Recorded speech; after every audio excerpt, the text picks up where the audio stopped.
welcome to the Deep Dive. Today we're tackling maybe the most essential economics lesson there is. We're not just defining things. We really want to unlock the framework. The way you can look at a market and figure out what's going on, maybe even predict what happens next, really getting down to how supply and demand work together. That's exactly the plan. It's about application. We'll cover the basics. Sure, things like market, equilibrium, shortage, surplus. But the real goal is to understand the dynamics. So you can look at a change, any change, and predict, okay, what happens to the price? What about the quantity? Yeah, that makes sense. And I think starting right at the beginning seems best. The market itself, we talk about it all the time, but what is its main job, economically speaking? Well, think of it like society's main organizing principle for solving fundamental economic questions. If you don't have someone dictating everything, how do you decide, what gets made, how it gets made, who makes it? And crucially, who actually gets the stuff in the end? Markets help answer all that. Right, okay. And how those questions get answered really hinges on the type of market setup, doesn't it? Yeah. Which brings us to those two big categories. It does. You got the extremes, really. On one side, a planned economy, central control. They set production targets, allocate resources, maybe even fix prices. They decide who gets what. Then the opposite, a market economy. Here, it's individuals, buyers, sellers making their own decisions. Decentralized. So in that market economy, with millions of people doing their own thing, what coordinates it all? It can't be orders from the top. It's prices and the incentives they create. Think of prices as like the nervous system of the economy. A high price, that's a signal. Tells sellers, hey, make more of this. Tells buyers maybe ease off a bit. These price signals guide everything almost automatically. And the place where this happens, the market. It's just anywhere buyers and sellers connect. Exactly. Any setting. Doesn't have to be a physical place, which is why the concept is so broad. We're not just talking about, the stock market or your local farmer's market. The same logic applies to the job market. Finding an apartment, that's the market for housing or land or even getting a loan. The finance market. That's what I find really interesting, how it goes beyond physical goods.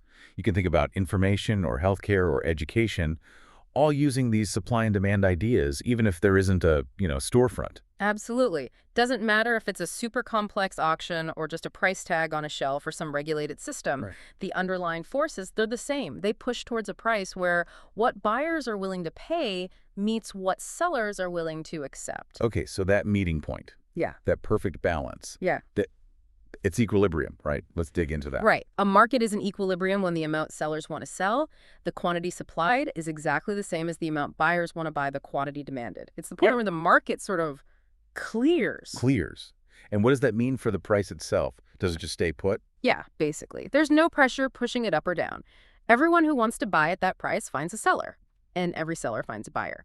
That specific price is the equilibrium price, and the amount bought and sold, that's the equilibrium quantity. The cool thing isn't that markets are always perfectly at equilibrium, but that they're constantly trying to get back there. They self-correct. Okay, so if it's not always perfectly balanced, how does it fix itself? Let's take the first imbalance, not enough stuff to go around, a shortage. A shortage. That happens when the price is, too low. Lower than the equilibrium price. At that low price, way more people want to buy it than sellers are willing or able to supply. Think concert tickets for a huge star, or like we saw a few years back, even things like toilet paper. Demand just swamps the available supply. Right. Empty shelves, Yeah. tickets gone in seconds. So what's the market's reaction then? Well, sellers see this, right? They're selling out instantly. Maybe there are lines, the signal is obvious. I could be charging more per row. So they raise the price. And as the price goes up, two things happen. One, the higher price makes it more worthwhile for suppliers to produce more or new suppliers to jump in. Supply increases. Two, that higher price makes some buyers think twice. Maybe I don't need it that much. So quantity demanded falls.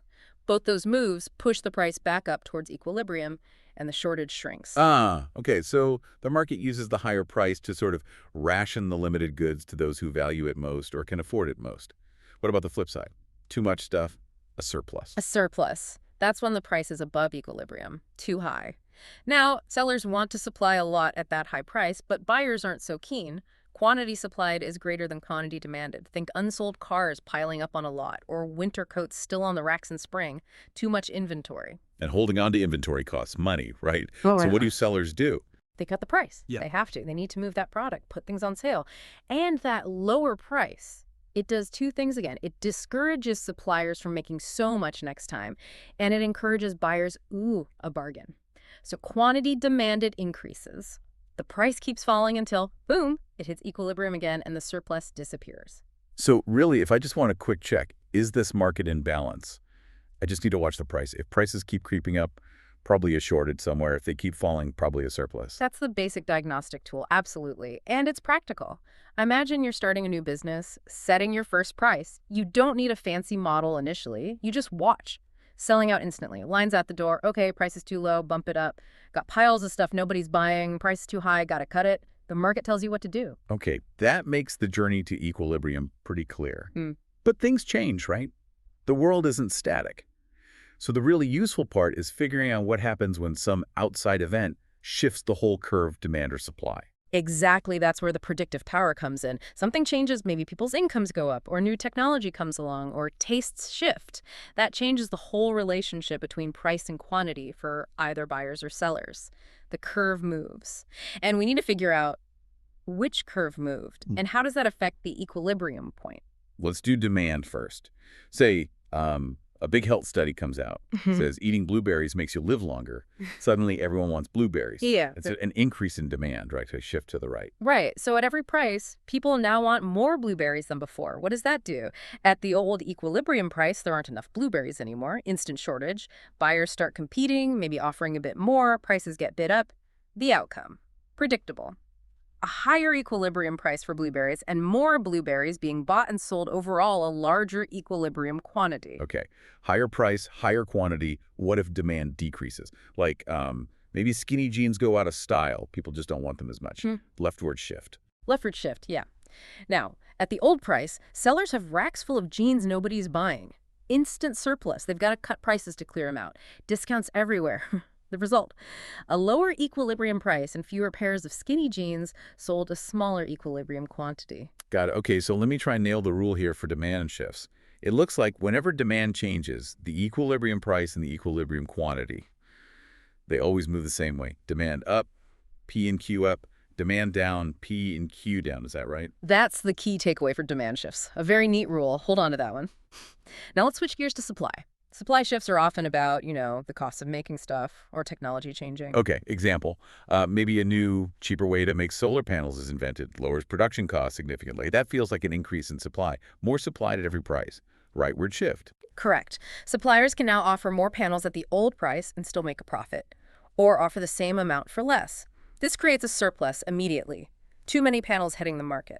Suppliers have to compete by lowering prices. Where does it settle? A lower equilibrium price for solar panels, but more panels being installed, a larger equilibrium quantity. Lower price, more quantity. Makes sense. Okay, opposite scenario. Supply decreases. Maybe a hurricane knocks out key factories for computer chips.